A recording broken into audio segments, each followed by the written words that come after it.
Hello and good morning. I'm Margaret Law, and today's webinar for the Alberta Library Trustees Association is a discussion of policy. So first I'm going to ask our speakers to introduce themselves, and then we're going to start talking about what does your library board need to do about policy. So Michael? Good morning. My name is Michael McNichol. I am a compliance consultant with NorQuest College. I have an MLIS as well as a JD, and I help the compliance office specifically with records management and policy and procedure development. Okay, thanks, Michael. And Jeff? Hi, my name is Jeff Goebel. I'm a counselor for the town of Swan Hills, and I chair the Swan Hills Municipal Library Board. Great. So today what we're going to be talking about is how library boards develop policy and why they develop it. And as you all know, the legislation and the regulations require certain policies, but many library boards go beyond this. And so what we're talking about is, when do you need a policy and why? So I'm going to start with the first question. And Mike, I'm going to ask you to start with this one, and then Jeff, you to follow up. So what's the purpose for a library board of adopting policy, Michael? Well, I think that we need to sort of start with the idea of bureaucracy, because a lot of people experience policy as bureaucracy. You know, they think of it as something that's maybe inefficient, or layers of paperwork between what they want to do and what they can do. But really, I mean, what it's about is the library board and the library itself speaking to its community. What does the library value? Who does the library want to stand with? And how do they do it? So policy lets them be transparent and predictable and make defensible decisions that we can always come back to and say, that was done because of the policy, not because of a personal reason or something extraneous to the matter at hand. It also really allows the library to speak to the community at large about what their values are, and to plan ahead for any particular issue that, I mean, maybe it hasn't happened yet, but in any organization, you can expect certain things to come up eventually around hiring, firing, space use or management, rentals, acquisitions, money. All of these things are eventually going to be a concern. So it's that sort of planning ahead aspect as well. Okay.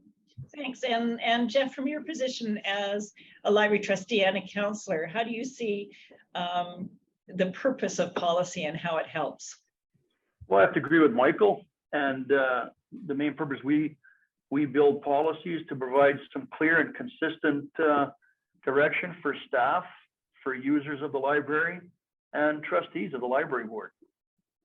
Okay, so I've heard some library boards talk about using policies so they don't have to keep discussing the same issue.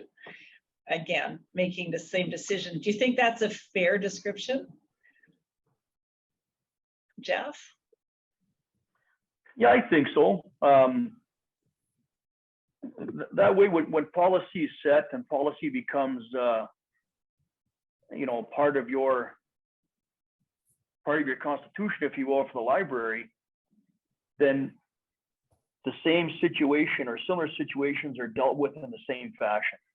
They're going to be addressed and assessed and addressed, dealt with in the same manner, the same consistent policies or same consistent, procedure, if you will. So that makes it kind of a risk management strategy, would you say, Michael? Oh, absolutely. Certain risks are pretty easily identifiable. Others are going to be a little bit more surprising for people, but we can always plan ahead for them to a certain extent by having a consistent and transparent policy that allows us to know that if circumstance A happens, we have policy X to fall back on.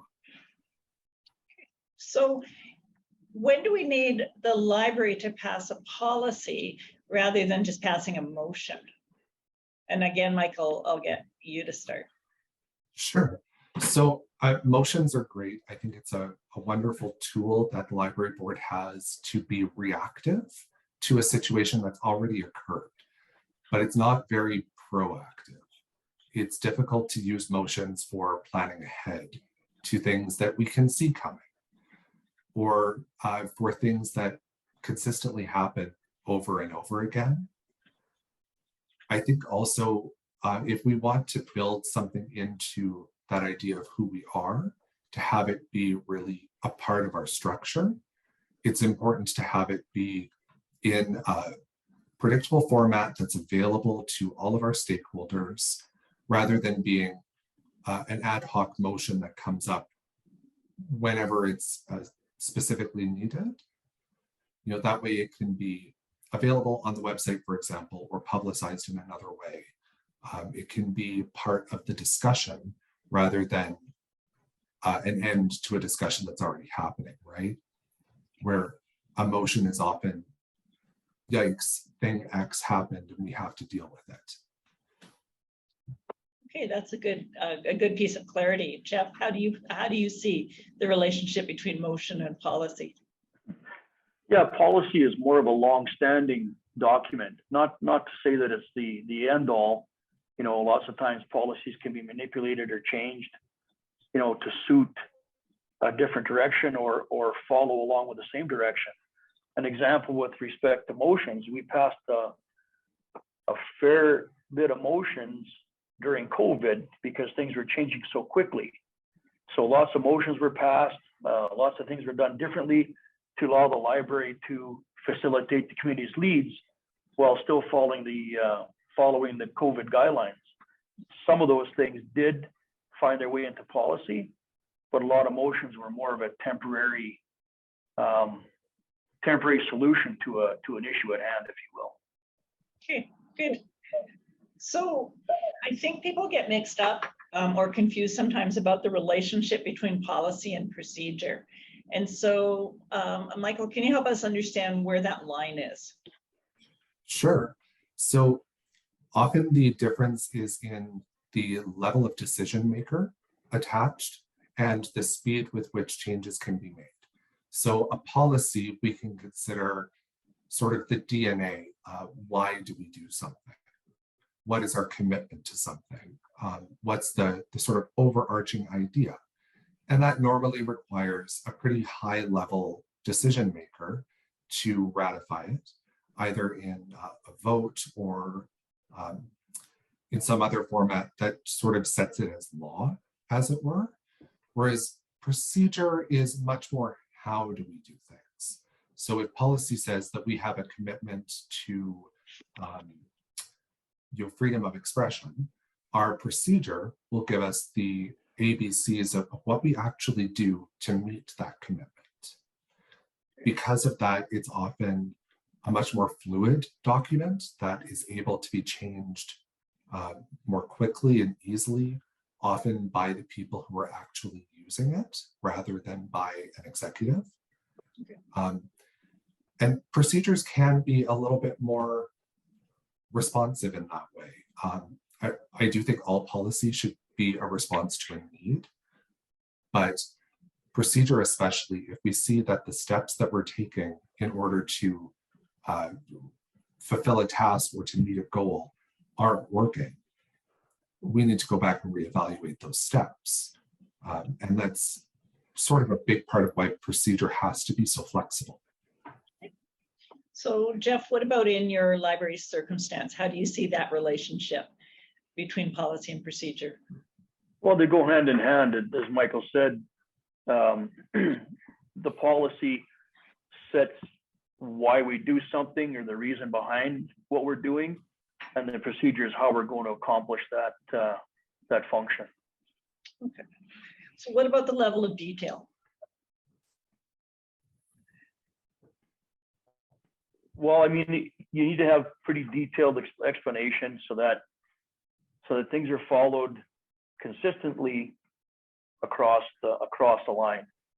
That being said, you know, we oftentimes come back with a procedure or even a policy and change a wording or change a phrase or change something a little bit, you know, to sort of massage it to make it reflect better for our own purposes, right?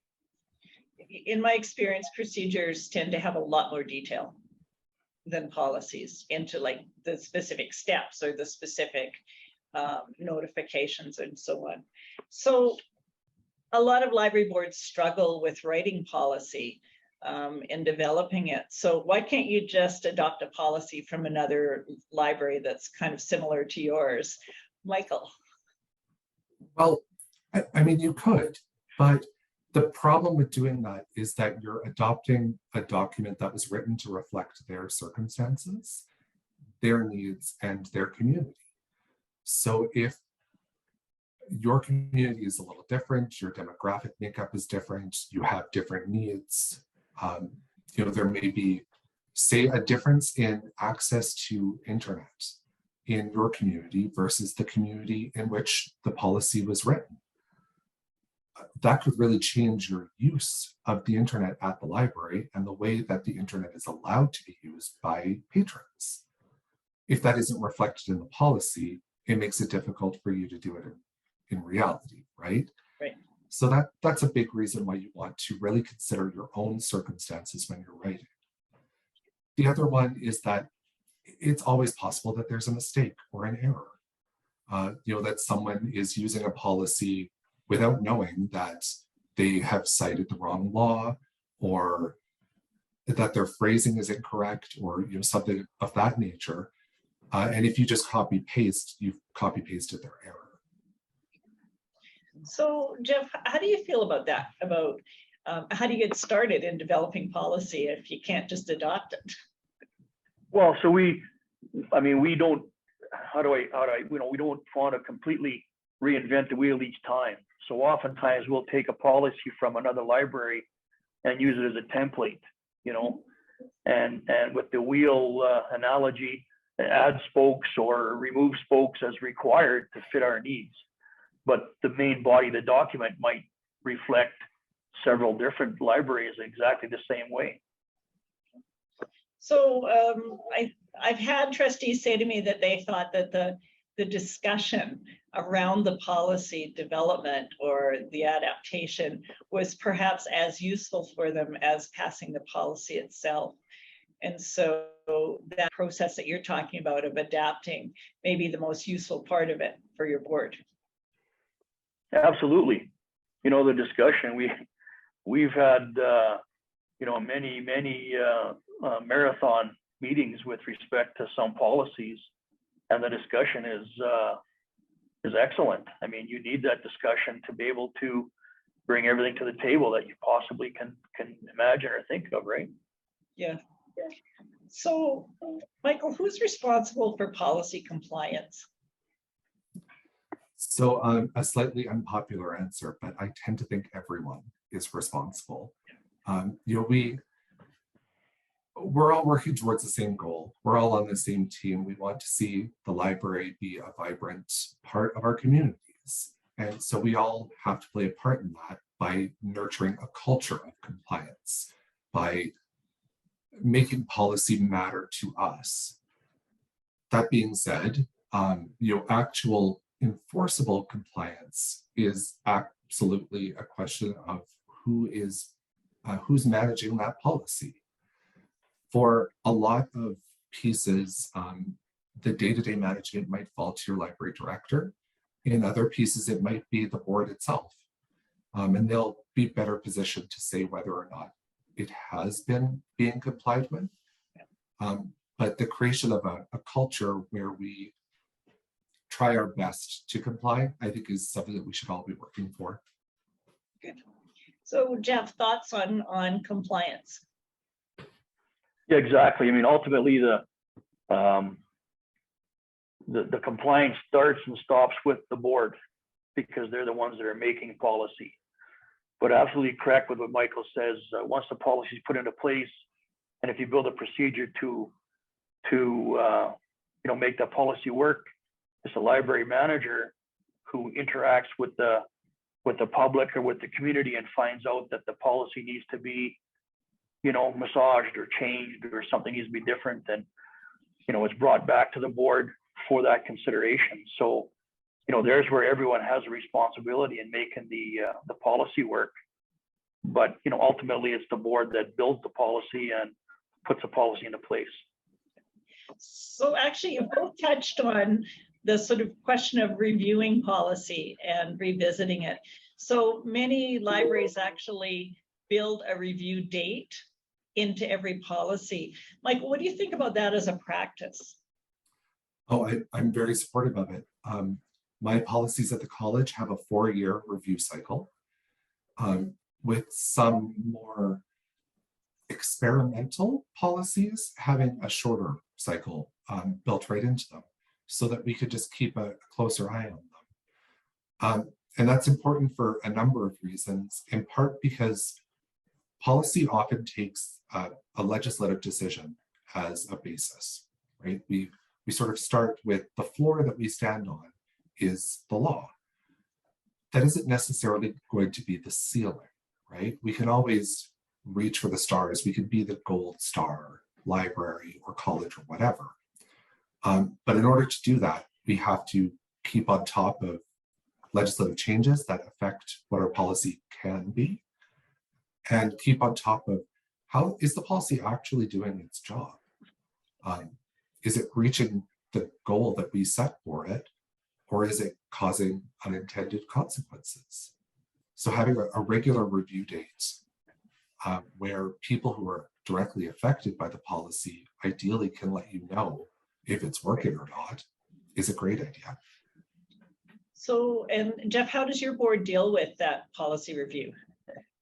That's excellent. I just wrote that note down when he said, when Michael said a 4-year review cycle, because we started reviewing our policies when we had a new library manager start with us just before COVID. And I mean, COVID really put a kink in the works. There were so many different things to go through that policies kind of sat aside for a moment. But yeah, we reviewed a policy in 2019 that we just pulled up again here last meeting and reviewed it again. Yeah. That things have changed so much, or things have changed enough that we needed to review that specific policy. So yeah, I think that's an excellent suggestion and an excellent idea with respect to policy review, having a specific cycle for them for sure. Yeah, although some may come up sooner if circumstances change. Yeah. So yeah, I would say it's also a good idea to do those reviews and to track them. So on the policy document itself, have a last reviewed date, simply because we are all public bodies and we use monies that are entrusted to us by the people of this province, and we're accountable to them for that. Ensuring that our policies are up to date and that they are not in the nature to be wasteful is, I think, one of the great ways that we can show our commitment to the people of Alberta in that respect. So in that way, you're saying it's a demonstration of accountability. Absolutely. Yeah. And also a form of risk management that, if someone comes to us and says, you've had this policy for 10 years, you've never looked at it, because of it, you've wasted X number of dollars, that would be a terrible thing. But if somebody comes to me and says, what is this policy? And I can look at it and say, it was reviewed 6 months ago by X, Y, and Z, you need to talk to them, right? I've built in a layer of showing our responsiveness, which I think is just a good idea. Good point. Jeff, comments on that? I agree. A last review date is good as well, because then, like you say, for one thing, you can see how often or how much time has lapsed in between review. If you have a policy that's consistently reviewed and changed, maybe that policy needs to have a wholesale change, or maybe be split up into 2 separate policies perhaps, or something a little bit differently made with it if it's a policy that's constantly coming under review. Yeah. So I'm just going to kind of go through my notes and sum up what I think we've said, and then ask you each for your last thought. So starting at the beginning, that a policy is one of the ways that the board speaks. by laying out the boundaries of acceptable behavior, by laying out how things are going to be approached. They're different from motions because motions tend to be reactive, whereas development of a policy allows you to be proactive, to think ahead and plan what it is you're going to do when something happens. Policies are publicly available, so it's a way that the library board can communicate with the community. And they're long standings, even though they should be reviewed regularly, they're not decisions that change radically and quickly. And so finally, it's an ongoing process. You develop them, whether you get some ideas from other libraries or you develop them brand new. And then you need to go back and make sure, as Michael said, they're doing what you want them to do and there are no unintended consequences. So does that kind of sum up, do you think, where we were here? Yes, I would only add that we can't be subject matter experts in everything. Certainly library directors, library board, library managers, you know what you're doing, but there may be areas that you're unfamiliar with. Don't be afraid to check with experts. I don't write every policy at the college. I couldn't, in part because there are too many, and in part because my expertise is in quite a narrow field compared to what the policies cover. And I think that you'll find that library policies have to do the same thing, right? Where you're going to need human resources, finance, budgeting, staffing, acquisitions, collection management, building maintenance, facilities. I could speak to one or two of those, but I certainly couldn't do all of them. So relying on experts to ensure that you're doing the correct thing for your library is a really good idea. Okay. Jeff, last thoughts from you. I think that's fantastic. Policies are a living document.